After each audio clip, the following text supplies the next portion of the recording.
Bonjour, bienvenue dans ce point bourse du 15 août 2024. Alors aujourd'hui, on l'a vu, hein, la plupart des actions sont en hausse.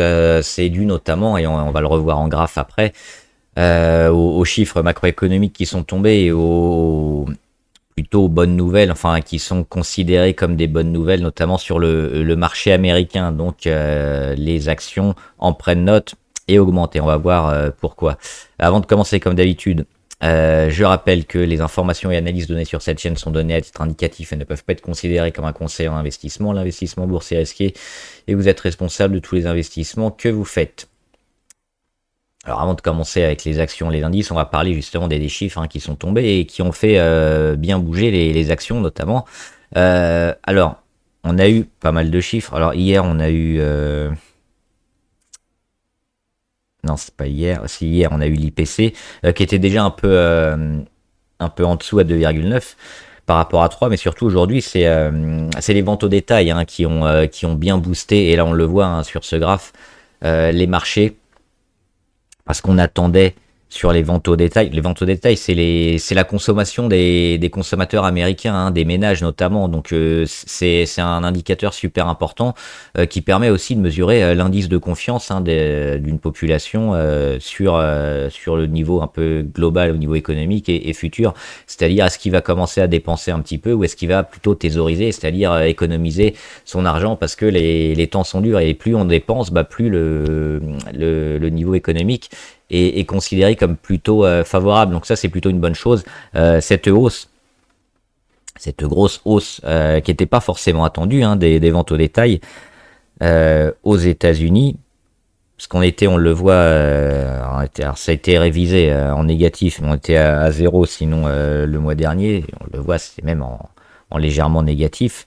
On attendait moins 0,2 et finalement on fait +1 de vente au détail, hein. Ça nous remet dans les gros mois, on le voit, on l'a eu que une ou deux fois durant cette année 2024, on l'a eu 3 fois, dont un super mois ici en 2023, mais on voit ces chiffres qui sont relativement moyens sur le niveau de consommation des ménages américains, et là ça semble plutôt repartir. Au niveau du chômage, on était à 227 000 contre 235 000 attendus. Donc on a un chômage qui est un peu en deçà sur les nouvelles inscriptions, un peu en deçà. Et puis surtout aussi l'indice Fed de Philadelphie sur le manufacturier, il est apparu aussi un peu négativement. Ça, c'est peut-être à voir avec les chiffres qui sont tombés et à pondérer, parce que c'est là, au contraire, c'est plutôt quelque chose qui va dans le sens inverse de ce qu'on a eu sur les ventes au détail. Mais bon, on l'attendait à 5, il est revenu à moins 7. Donc sur le manufacturier, on sait qu'on a toujours un peu de mal. Mais les ménages américains, et c'est ça peut-être le plus important, dépensent plus qu'attendu et dépensent pas mal. Donc gros boom sur plein d'actions, parce que au final c'est la consommation, hein, qui a tendance à repartir. Le Dow à la mi-séance, il fait environ 1%. On va le revoir. Hop, ici Dow Jones, il fait environ 1%, donc il est au-delà, hein, au-delà des 40 000, 41 000. Donc toujours dans sa phase de rebond, et puis un peu sur son fameux support, hein, des 40 000, le Dow, et avec ces données-là plutôt intéressant. Pour la Fed, hein, on va en reparler juste rapidement, mais il y a de grandes chances que du coup on ait une baisse de 0,25 le 18 septembre, hein, 0,50 avec l'économie américaine qui s'en sort finalement pas si mal, mais qui connaît quand même un ralentissement. A priori, on va aller sur du 0,25, et c'est ce que le marché va jouer, et c'est ce que le marché va faire ces prochains jours pour s'ajuster, probablement jusqu'au 18, hein, avant d'avoir éventuellement une nouvelle bonne ou mauvaise nouvelle qui va changer les choses. Mais a priori, on va plutôt là-dessus. Sur le Nasdaq, c'est encore un peu mieux. Le double, quasiment, hein, on prend 2%. On sait que le Nasdaq, il est plus volatile. Et on en avait parlé dernièrement, hein, des techs américaines, qui semblent plutôt intéressantes maintenant, hein, à prendre, je pense. On peut toujours attendre un petit peu, éventuellement voir la force de la tendance, mais sur beaucoup, ça risque d'être favorable les prochains mois. Et on regarde donc le CAC 40 avec plus 1,2.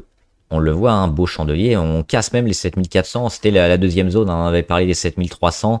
7300, c'était vraiment la zone à casser pour arrêter un peu la dépression sur le CAC. Et 7400, finalement, on s'ouvre les 7005 pour casser la tendance du canal baissier, pour aller chercher ici le haut de l'oblique et signifier la fin de la baisse et la construction pour aller chercher un peu au-dessus. Et c'est peut-être ce qu'on va jouer, ce que le marché va jouer ces prochains jours.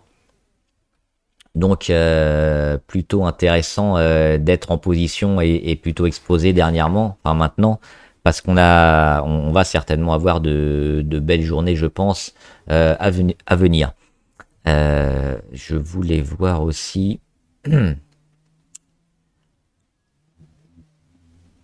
juste la Chine. Pas grand chose, on est toujours un peu en attente sur la Chine. Alors on a eu des chiffres sur la Chine, notamment production industrielle qui est revenue quasiment stable par rapport à ce qui était attendu, hein, même un petit peu moins bien. On attendait 5,3, on est à 5,1, mais ça bouge pas beaucoup, hein. Là on le voit sur le CSI 300 et sur le Dow Jones Shanghai, on est toujours un peu au ralenti sur la Chine. Qu'est-ce qu'on peut dire sur le... Ah oui, c'est ça que je voulais voir sur le CAC 40, c'est les données en minutes, parce qu'on voit que au moment où les chiffres macro sont tombés à 14h30, ça a complètement fait exploser les actions, et on va le voir, parce que là on le voit pas forcément, évidemment, puisque c'est en journalier. On va se mettre en minutes et on va voir 14h30, c'est ici. On l'a ici, hein, jeudi 15 août 14h30. On a ouvert où? On a ouvert ici 9h, donc légèrement en hausse. On n'a pas fait grand chose, on a comblé le petit gap haussier qu'on avait mis durant la journée, et puis 14h30, boum, les chiffres tombent sur sur un peu tout, parce qu'on a eu vente au détail, inscription de au chômage, indice Fed de Philadelphie, etc. Mais pour moi, hein, c'est les ventes au détail qui ont tout fait exploser, et donc on le voit, les marchés explosent. Là on est sur le CAC 40, mais on a la même chose, hein. Alors pas sur le dos parce qu'il était fermé, mais les échanges entre les cloches, hein, ça joue aussi, et puis ça explose, mais on n'a pas les graphes évidemment. Sur le CAC, on était en séance, donc là on le voit parfaitement, et on voit que c'est vraiment ces chiffres-là qui font un peu... qui font revenir les investisseurs sur tous les marchés, sur les marchés actions. Donc là, boum, ça explose, 14h30, et puis ça n'arrête pas. On va voir en pourcentage, hein, parce que c'est intéressant. Donc on avait clôturé ici. Fait un petit, on voit 0,3%, hein, donc c'est pas grand chose en cours de séance. On est revenu à moins 0,2, et puis à 14h30 on était à plus 0,1, boum, 1,3, et si on part d'ici, hein, on fait plus de 1% en 27 minutes, même pas une demi-heure, boum, on prend 1%, et puis après, évidemment, on digère un peu, et on finit bien la journée, hein, 1,2 sur la journée. Voilà, c'était juste pour vous montrer un peu l'impact, hein, des chiffres, et ce qui se passe quand les données comme ça sont différentes de ce qu'on attend, que ce soit dans le bon sens ou dans le mauvais sens. Là, c'était dans le bon sens. Les investisseurs ont vu ces chiffres-là, ils anticipent avant, hein, c'est-à-dire que s'ils voient que les chiffres sont vraiment bien meilleurs ou moins bons, bah ils vont soit acheter, soit vendre. Et puis si les chiffres arrivent plus ou moins correctement, il y aura peu d'échanges, mais là on le voit concrètement, comment les investisseurs fonctionnent avec les chiffres macro. Ensuite, évidemment, on a quasiment tout dans le vert, hein, sur le CAC. C'est pas forcément le plus pertinent maintenant de regarder. Il faudra voir plus dans le détail et les zones techniques sur les actions. On va parler des quelques actions du portefeuille qui sont intéressantes. Et avant ça, on va parler de 2-3 actions, notamment. Alors on va commencer par une française, hein. Interparfums. Moi j'aime bien Interparfums.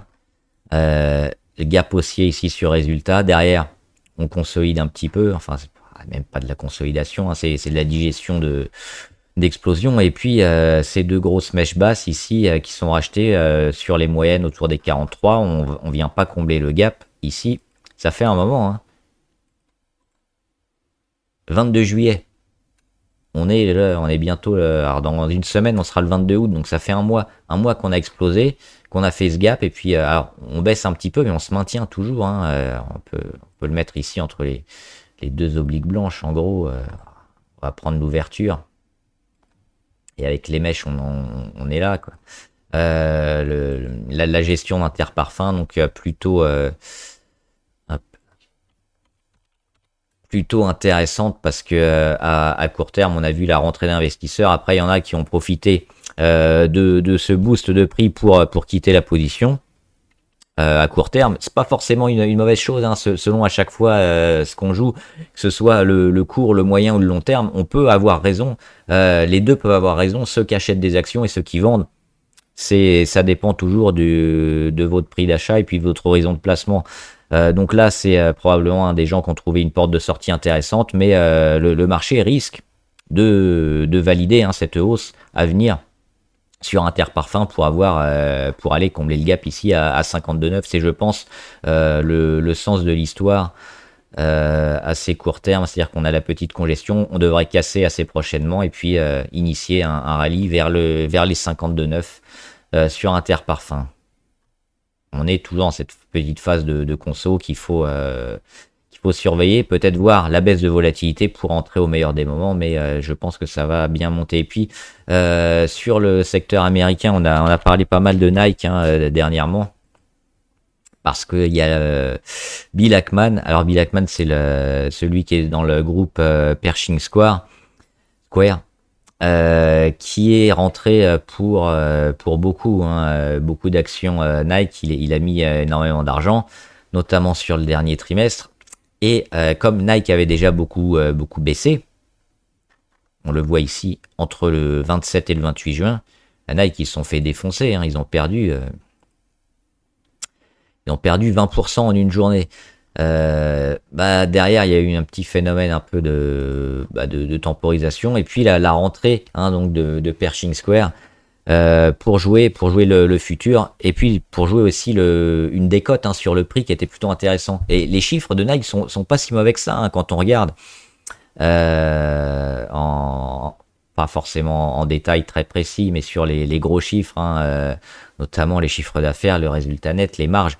C'est loin d'être catastrophique, l'endettement aussi. Donc Nike, sur ces prix-là, c'est plutôt intéressant et donc on joue le rebond et c'est ce que Pershing Square va jouer probablement, un rebond intéressant. Peut-être ici pour le comblage de gap à court terme ou alors un retournement, mais il y a de belles chances sur Nike d'avoir enfin le début de quelque chose. Donc on a réagi sur avant même les 69. On recasse cette zone-là des 80 qui est plutôt intéressante à mon sens. C'était le plus bas du mois d'octobre. Et on fait même un gap haussier, le gap baissier ici, hop, gap haussier maintenant. Et on va certainement à moyen terme aller vers le haut. Et puis je voulais parler aussi de Geo Group. Geo Group, c'est l'entreprise de prison, centre pénitentiaire et centre psychiatrique aux États-Unis. Plutôt intéressant parce que les États-Unis ils aiment bien ce genre de choses. On dézoome un peu pour voir qu'on a eu déjà cette belle explosion depuis un an environ. On est allé taper la résistance à 15,6. On a consolidé gentiment sur un beau support ici qui était bien marqué à chaque fois. Et puis on le voit, on met un nouveau plus haut. Et on consolide fortement et on revient à nouveau sur les 12,44. Ça ressemble à une zone d'achat intéressante parce qu'on a le support ici qui a bien marché, notamment au mois de décembre 2022 et janvier 2023, qui avait aussi lancé une nouvelle séquence haussière ici au mois de mars 2024. Et puis ici on voit le beau phénomène de réaction sur le support et sur la moyenne à 200. Donc Geo Group plutôt favorable aussi pour jouer quelque chose, parce qu'on le voit, la tendance long terme avec les moyennes, elle est toujours haussière. On est en train de réagir dessus, donc il y a de fortes chances d'avoir une réaction sur Geo Group. Puis le support, on le connaît, c'est 12,44. Alors environ, on le voit, on l'a joué ici, mais il n'y a pas eu un chandelier où on l'a pas touché les 12,44. Donc même si on a enfoncé un petit peu, on s'est raccroché à ces 12,44. Et puis là, dernièrement, on se maintient au-dessus de la moyenne à 200. Donc si vous voulez jouer Geo Group, vous achetez et puis vous mettez le stop sous la moyenne à 200 ou sous les 12,44 ou les dernières mèches qui ont été faites autour des $12. Et il y aura probablement une une séquence plutôt favorable à venir. Et puis on va regarder quelques valeurs du portefeuille qui sont intéressantes, à savoir alors Alibaba, ils ont annoncé des chiffres récemment qui étaient un peu décevants, et ils ont bien réagi parce que justement les Américains, les ménages et les ventes au détail aux États-Unis ont un peu explosé parce que en ouverture on était à quasiment moins 4 de mémoire. Hop. En pré-ouverture on était à moins 4 ici sur les 75-76 $, et on a ouvert finalement autour de moins 2, moins 8. Derrière, on a explosé, on est revenu sur la résistance. Là, on rend un petit peu, mais on voit que finalement, ce qui aurait dû être une journée négative sur Alibaba va être un peu effacé par le momentum qu'on connaît aujourd'hui avec les chiffres de la bonne santé américaine. Alors, sur la Chine, forcément, parce qu'Alibaba, ils sont aussi sur le marché chinois, mais pas que, ils sont aussi sur le marché américain. Finalement, on reste dans cette phase où on est toujours en embuscade, prêt à relancer, on tente un retournement. Il faudra forcément que le marché chinois démarre pour avoir Alibaba vers le haut, mais Alibaba, c'est pas que le marché chinois, donc c'est des chiffres aussi qui sont encourageants. Moi, je suis toujours sur Alibaba et toujours plutôt favorable. Les techs, on en a parlé hier, on va pas le refaire, même si on est plutôt favorable sur beaucoup. On voit qu'Amazon, actuellement, c'est une des seules sur lesquelles je suis, Amazon. Ils ont fait un beau rebond, parce que le gap ici et la baisse, on a parlé notamment des investissements dans l'IA qui sont obligatoires et qui ont été un peu, quand je vois la baisse, c'était n'importe quoi. Parce que évidemment que les entreprises, les grosses entreprises de l'IA, elles doivent dépenser des dépenses faramineuses dans l'IA parce que ça va leur apporter, et on peut pas aujourd'hui rogner là-dessus. C'est les futurs chiffres d'affaires qui vont exploser ces prochaines années. Donc Amazon, il commence déjà à revenir. Ils étaient un peu moins bien que les autres grosses, mais je pense que la plupart devraient monter. Et là, on a toujours ce gap à 181. On peut espérer qu'il soit comblé prochainement et qui, comme les autres, viennent casser leur oblique court terme et continuent une séquence intéressante. Parce que pour moi, la bulle de l'IA, elle est pas prête d'exploser. On est, je pense, plutôt encore dans le début de l'IA, et on est loin d'être à la fin de ce que va être l'intelligence artificielle, à la fois dans les entreprises, mais pour tout le monde. Donc forcément, ça va générer. Alors sur les chiffres, il y a eu peut-être des fois des déceptions parce que ça n'a pas apporté autant que ce qu'on a dépensé. Mais on n'est qu'au début finalement, et ça va apporter énormément, je pense. Donc ces secteurs-là et ces leaders de secteurs, il faut pas les oublier, forcément. ARM, alors je suis rentré sur ARM aujourd'hui. Là aussi, c'est une belle valeur, toujours un peu leader dans les smartphones, mais pas que. On a toujours cette belle séquence avec les rachats qui sont faits sur le long terme ici, sur cette oblique verte, avec la belle réaction ici notamment du 5 août, et derrière on rebondit, et comme on a toutes les technologies qui rebondissent aussi, qui emportent un peu tout le secteur avec lui, et qu'on arrive sur des niveaux de résistance qui pourraient lâcher, parce que là la force elle est intéressante et les investisseurs reviennent en force. Je pense que c'est le moment un peu d'acheter, que ce soit du ARM, du Microsoft, du Alphabet ou autre. On devrait aller bien plus haut. Un petit point, oui, alors là sur Eurubis qui remonte, moi je suis toujours plutôt positif, même si les chiffres annoncés qui avaient un peu flingué le cours ont été mauvais. Ils vont se retourner au Eurubis. Alors si on veut pas jouer au Eurubis, on peut jouer le cuivre aussi, et on va voir le cuivre. Je voulais en parler, hop, c'était là. Là ça se précise, parce qu'on a eu une belle zone de réaction sur les 3,99, et on va aller chercher une troisième fois l'oblique. On a le premier point d'impact sur les 5,19, là c'est sur les futurs, sur le cuivre, les 4,69, et puis on attend le troisième point d'impact, et puis enfin cassé. Et qu'est-ce qu'on voit? L'oblique RSI, il a déjà été cassé, c'est ce qu'on pouvait surveiller éventuellement pour une alerte précurseur sur le prix. Et puis, pour moi, hein, c'est toujours favorable. Je suis sur le cuivre notamment. Et toujours plutôt largement haussier, je pense. Parce que là, avec la grosse réaction qu'on a faite, qui était un peu excessive, hein, parce qu'on aurait dû se stopper ici sur les 4,2. Finalement, on est revenu sur les 3,9. Une belle opportunité de renforcer toujours sur le cuivre pour les prochains mois. Juste regarder l'or aussi. L'or, il est pas loin, hein, aussi de casser, hein. Beaucoup de résistance à 2480. Une fois, deux fois, trois fois, quatre fois. Et derrière, on rend de moins en moins. Donc forcément, l'or, à un moment, il va lâcher. Et il y avait le Bitcoin aussi, que je voulais voir pourquoi. Alors le Bitcoin qui a bien réagi aussi, était un peu dans le négatif aujourd'hui. Il remonte avec les données du marché américain. Moi, ce que je voulais voir sur le Bitcoin, c'était ça. C'était un peu ce drapeau qui est en train de se former, c'est-à-dire ce canal baissier, avec des plus hauts de plus en plus bas, des plus bas de plus en plus bas aussi.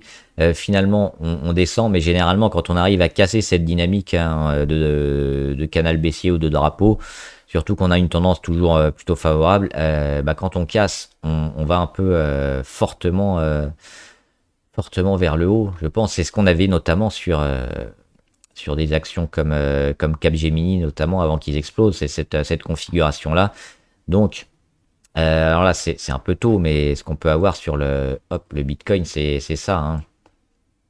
Hop, et puis le jour où on revient casser ici une zone sous les 70 000 ou les 70 000, mais ce sera, je pense, un peu avant, on aura certainement une explosion du Bitcoin. Donc toujours plutôt favorable, et puis c'est des niveaux toujours intéressants. Alors évidemment, hein, si on revient sur les 52 000, il faudra aussi recharger en Bitcoin ou sur les autres valeurs, notamment comme Marathon Digital, qui a annoncé, hein, des convertibles senior notes, c'est l'équivalent d'obligations convertibles en actions. Alors, mais que pour des institutionnels, hein. C'est pas pour tout le monde, mais avec un effet de dilution assez réduit, et ça va leur permettre, cet afflux d'argent notamment, d'augmenter leur capacité de minage, hein, et ils sont vraiment plutôt super intéressants. On le voit, plus 6% aujourd'hui sur Marathon Digital. Moi, c'est une de mes préférées qui est en relation avec l'écosystème du Bitcoin. Parce que c'est pas du Bitcoin pur, c'est une action, et puis ils font pas que du Bitcoin, ils font aussi d'autres actions. Ils possèdent des entreprises, ils possèdent des biens, notamment dans l'électricité, notamment. Ça les aide aussi à miner, hein, parce que le minage, évidemment, ça consomme de l'électricité, donc c'est quelque chose qui est en relation avec leur activité principale, qui est le minage de Bitcoin. Et donc super favorable aussi, parce que là aujourd'hui, on casse l'oblique court terme de correction sur Marathon. Donc on pourra espérer, alors peut-être pas un départ en V, hein, on n'aura certainement pas ça, mais on peut espérer un début de quelque chose qui va nous amener beaucoup plus haut aussi. CrowdStrike, j'en avais parlé, hein, notamment pour les membres. Ici, avec le signal d'achat plutôt favorable, on en est déjà sur CrowdStrike à plus de 20%. En combien? En même pas 2 semaines, hein, en 9 jours. En 8 séances. À moyen terme, je pense que ça va remonter assez fortement. Maintenant, on va arriver peut-être dans cette zone-là, où on pourra avoir un retour. Mais bon, même à court terme, hein, si on veut vendre une partie ou la totalité, ça fera quand même un super trade gagnant très rapidement. Maintenant, sur CrowdStrike, ce qu'il faut voir, c'est un peu la force du rebond, et j'aime bien le rebond. Pourquoi? Parce que la moyenne à 20, elle a pas fait obstacle du tout. On est venu la toucher, elle n'existait pas, hein. On l'a vu ici, on part dessus, et puis on fait pas un échec comme souvent, hein, on peut le voir. Quand on arrive sur des zones techniques, et qu'on est comme ça un peu vendu, où le marché est difficile, derrière, on commence à vendre un peu et à avoir du mal. Là, le premier objectif technique, il a été défoncé comme dans du beurre. Le deuxième, ce sera la moyenne à 200 ou l'oblique, court terme, on verra, mais plutôt intéressant, parce que la force du rebond, elle est toujours là sur CrowdStrike. C'est pour ça qu'on aurait plutôt tendance à vouloir jouer le moyen terme et pas le court terme sur cette action, et plutôt à rester. Non, on peut toujours mettre une partie hein, en vente si le cours baisse. On a quand même une plus-value intéressante faite très rapidement. Eramet aussi toujours plutôt favorable. Hein. On a toujours l'objectif ici des 78 à court terme et on le voit. Après la baisse de volatilité, l'augmentation de la volatilité, donc ce qui fait que bah, gros chandelier, rouge, vert, mais finalement la tendance elle est plutôt vers le haut. Hein. On le voit ici avec la double mèche du 5 août et du 8 août. Hein. C'est la confirmation qu'on a une tendance qui va aller chercher peut-être les 78. Donc c'est notre objectif, on est toujours dessus. Et puis l'inversion de tendance, elle est confirmée aussi. Et on sort enfin d'une zone sous les 30 au niveau RSI. Hein. Aujourd'hui on est à 32. Et c'était pas le cas depuis ici le 25 juillet. Donc depuis le 25 juillet, on est sous les 30 niveau RSI. Et là, on commence enfin à sortir la tête de l'eau. Donc là aussi, un signal positif sur Eramet. Moi, je la joue plutôt en court terme, mais sur le moyen terme aussi, il y a de belles chances d'avoir Eramet beaucoup plus haut parce que les fondamentaux sont là et qu'on a perdu. Je pense, ça a été a été plus que sévère. Hein. La baisse, on a rendu tout ce qu'on avait gagné sur Eramet depuis le printemps. Alors que c'est pas justifié hein, fondamentalement cette correction sur les métaux rares notamment hein, l'extraction de minerais sur Eramet. Donc oui, on a un prix qui à mon sens ne valorise pas bien l'entreprise. Donc à court et moyen terme, ça mérite un rebond. Avec Larsen, on se prend une petite claque. Bon, on a mis une petite ligne hein, sur Larsen, c'était spéculatif. On joue toujours Larsen. A priori, ça change pas le scénario, hein, parce qu'on le voit. Le chandelier, il vient pas ici sur les 1,4 et en dessous. Donc potentiellement, on pourrait avoir l'inverse demain avec un chandelier qui est racheté et se retrouver sur les 1,6 ou les 1,7. Donc l'objectif il est toujours le même pour Clarsen. Tant qu'on ne vient pas casser les 1,40. Il n'y a pas de raison de paniquer, je pense, à ce stade.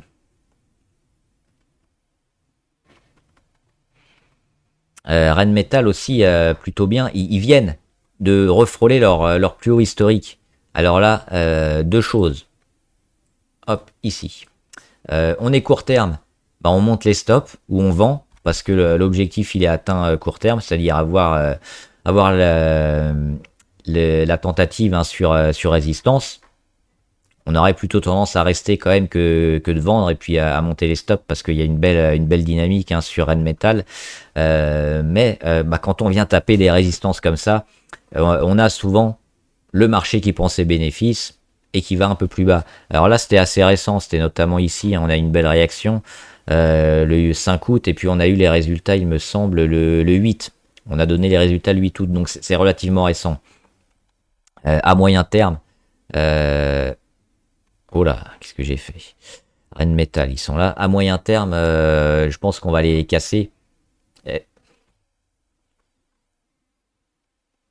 Rheinmetall, ils sont là, voilà. Je pense qu'on va aller les casser.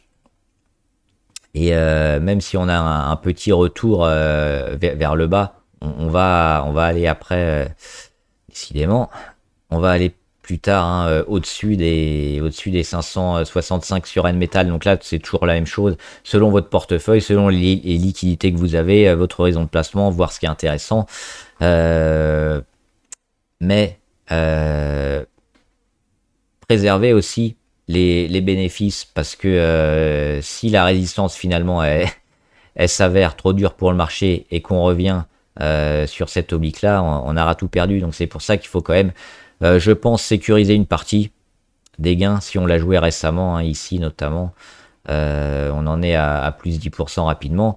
Il faut pas se retrouver avec un trade qui était à plus 10 dans quelques semaines à moins 5, moins 6, moins 7. Voilà.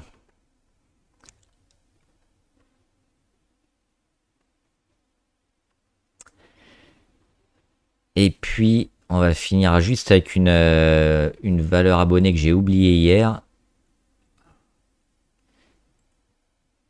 C'était Elior.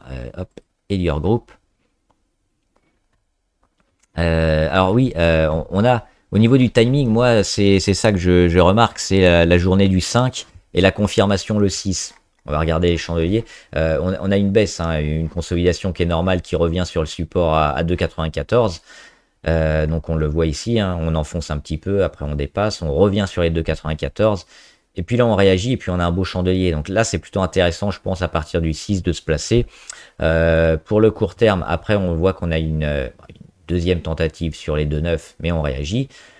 L'objectif peut-être, hein, c'est ici les 4 en gros. Ça reste assez neutre, hein, au niveau des indicateurs, il n'y a pas de grosse force. Alors on a une petite tendance en escalier qui est plutôt agréable, mais on n'a pas de gros mouvements, de gros volumes, hein. Ça manque de volume intéressant sur Elior, même si ça reste favorable. Aujourd'hui on a une petite mèche haute, pardon, on a une mèche haute qui est pas forcément rassurante.